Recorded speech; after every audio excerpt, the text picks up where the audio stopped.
우리 하나님 나라에 대해서 생각할 때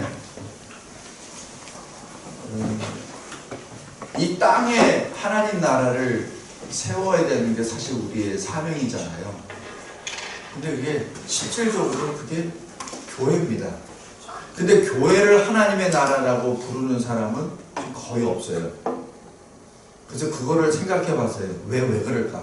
왜 교회는 주의 몸인데, 주님이 피로 세우신 것인데, 주님이 피로 세우셨다면 그게 하나님 나라인데 왜 교회를 하나님의 나라라고 부르지 못할까? 거기에 대해서 퀘션을 붙이면서 교회가 자격이 없으니까 이게 내세울 것이 좀 이게 변변치 못하니까 하는 것인가라는 생각이 듭니다. 제가 말씀드린 건 신학적으로 누가 말하고 누가 그건 다 없고 지금 그것은 다 이제 다 이 비료로 다 들어갔고 지금 이제 각자가 하나님 앞에 이제 묵상하며 씨름하며 받는 겁니다. 우리 창세기 1장을 보면은 창세기 1장에는 하나님이 전부 다 기뻐하신다. 여호와 보시기에 좋았더라라는 그 평가가 계속 나오세요. 그런데 이 1장 마지막 부분에 보면은 힘이 좋았더라라는 그 말씀이 나옵니다. 그 히브리어에는 부사가 없어요. 그래서 그것을 원어로 하면은 좋았다가 선하다가 토브입니다. 그러니까 마지막 부분에는 토브합니다. 그러니까 하나님이 얼마나 좋아하셨으면 그걸 토브 강조하셨을까? 이 두 번 반복한다는 건 엄청난 거예요. 모세야 사울아 그렇게 부르세요. 그때는 굉장히 하나님이 아주 그냥 강하게 그리고 사랑하시면서 쭉 불러내시는 거거든요. 근데 하나님이 유독 창세기 1장에 토브 하십니다. 그만큼 기뻐하신 거예요. 2장에서 그 기쁨의 열매를 맺습니다. 바로 첫사람 아담이죠. 이 아담이 무엇을 할까? 어떻게 해야 하는 걸까? 해서 아담을 에덴 동산 중앙에 세워놓으시고 짐승들을 쭉 보냅니다. 그럴 때 어떻게 하죠? 아담이 부르죠. 이름을 다 부르면 그 이름이 됩니다. 그것은 우리 군대에서 있을 때 열병식하고 똑같아요. 그러니까 이 열병하고 사열할 때 쭉 오잖아요. 그러면서 전부 다 격리하잖아요. 그럼 지휘관이 위에서 받죠. 그게 뭐냐면 단순히 의식이 아니라 나는 당신의 부하입니다.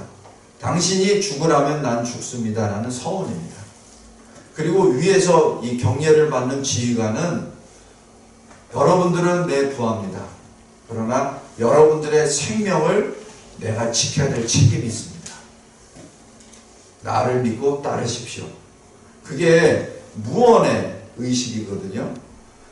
그게 다른 말로 하면 주종관계라고 할 수 있고 지휘관하고 부하 관계도 있고 이러지만은 이 모든 이 자체가 근데 그게 창세기 2장에서 이루어지거든요. 그래서 창세기 1장 2장에 보면은 하나님의 뜻 안에서 즐거운 역사가 일어납니다. 하나님이 아담에게 내가 너를 중앙에다 세워놓고 짐승들을 쭉 보낼 테니까 네가 이름 붙여줘. 하나님이 아무 말씀 안 하세요.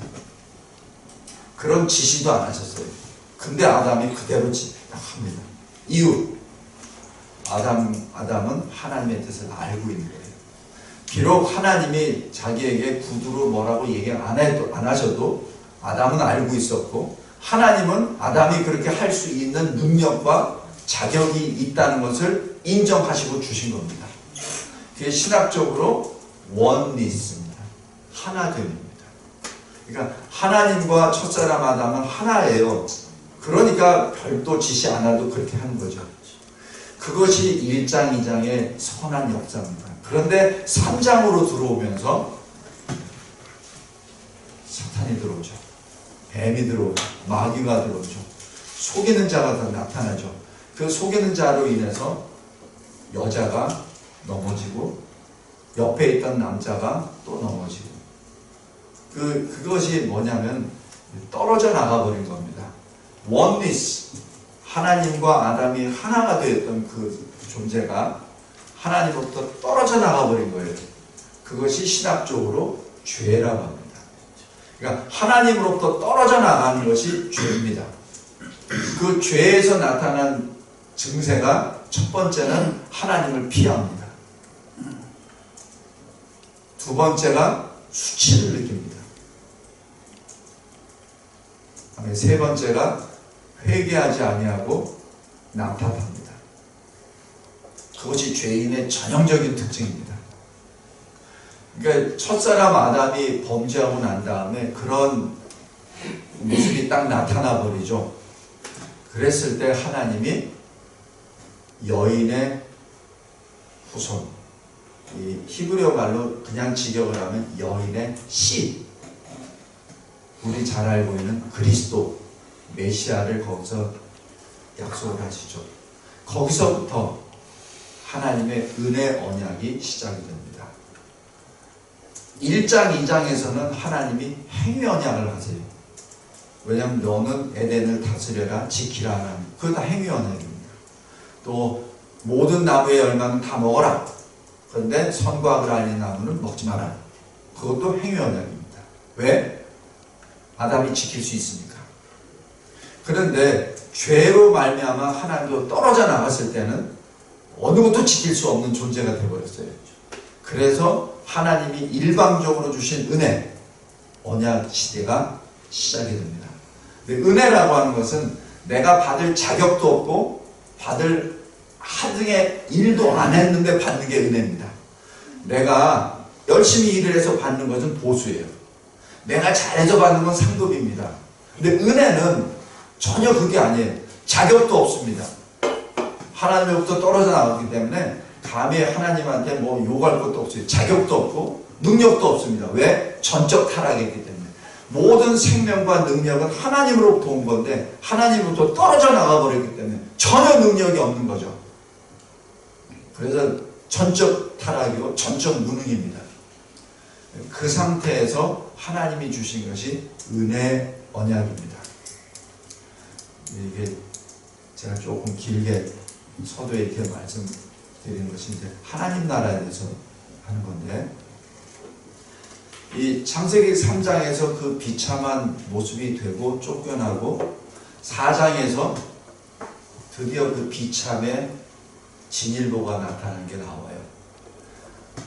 아버지 아담이 가인과 아벨에게 하나님께 예배드리는 방법을 분명히 가르쳐 줬을 거예요. 아담이 어떤 사람입니까? 비록 또 타락했지만 하나님하고 직접 동행했던 사람이에요. 그래서 하나님께 어떻게 예배드려야 되는 건 누구보다도 잘 알기 때문에 두 아들에게 아마 요즘 우리로 얘기하면 가정 예배도 드리고 또 성경 공부도 나름대로 하고, 그래서 가인아 아벨아 하나님께는 이렇게 해야 된다라고 아마 분명히 가르쳐 줬을 거예요. 그러니까 창세기 4장에 가인과 아벨이 하나님께 제사 예배를 드리죠. 그것은 예배를 드리는 건 선한 일입니다. 그런데 그 선한 일 가운데 악이 또 드러나죠. 가인이 자기는 자기와 자기의 예물을 받지 아니하는 하나님을 원망하고 하나님을 어떻게 직접 공격할 수는 없으니까 자기 동생을 죽여버리죠. 또 그 죽이고 난 다음에 오신 하나님께 회개하기는커녕 오히려 내가 동생을 지키는 사람입니까? 라고 투덜대기도 하고, 또 그 모든 죄가 드러나니까 나는 이제 죽게 되었습니다 라고 하소연하고, 그것을 다시 표를 주셔서 가인이 죽지 않도록 하나님께서 은혜를 베풀어 주시죠. 하나님이 그렇게 해주신 것은 회개하라, 하나님께 돌아오라. 근데 창세기 4장에 여호와 앞을 떠났다라고 기록하죠. 여호와 앞을 떠났다. 그래서 아담과 하와에게는 그 한 날에 두 아들을 잃어버린 겁니다. 슬픔의 역사예요. 근데 이 성경에는 아담과 하와가 얼마나 괴로웠다, 힘들었다 기록 없습니다. 그것이 이 성경이 기록된 목적을 우리가 잘 보면 돼요. 성경을 통해서 내가 얼마나 슬프고 얼마나 고통스러운가 하나님 저 좀 알아주세요. 그게 성경이 아니에요. 제가 나중에도 말씀드리겠지만은 성경은 우리 인생 타령하려고 하는 게 아니고 또 우리 인생 가운데 무엇을 해답을 얻기 위해서 그런 저급한 게 아니에요. 성경은 하나님의 말씀입니다. 그 때문에 하나님은 어떤 분이세요? 지극히 존귀하신 분. 그죠? 지극히 존귀하신 분의 입에서 나오신 그 말씀은 우리 인생을 사랑하시고 또 보살펴 주시지만은 우리 인생이 가지고 있는 질문이나 어떤 그거에 사소한 것에 매달리신 분이 아니에요.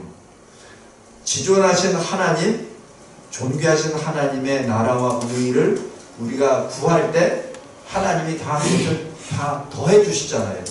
그러니까 우리가 가지고 있는 인생의 문제점을 해결하기 위해서는 먼저 하나님의 나라와 의를 구했을 때 그게 가능하지. 그냥 우리 인생부터 해결해 주세요. 안 그러면 나 안 믿을래요. 이거 가지고 해결되는 게 아니라는 얘기입니다. 그래서 꼭 명심해 둬야 될 것은 하나님의 말씀을 읽을 때 내 잣대로 내 초점으로 읽지 말라는 얘기입니다. 해석할 때도 마찬가지예요. 내가 내 문제를 해결하기 위해서 성경을 갖다 놓고 물론 그것도 우리 인생의 하나의 그 방법은 방법이지만 그것은 부수적인 것이고 먼저 하나님 말씀을 폈을 때는 하나님의 나라와 의를 먼저 구하는 그 자세로 들어가야 됩니다. 그것이 온전한 성경 해석하기 됩니다.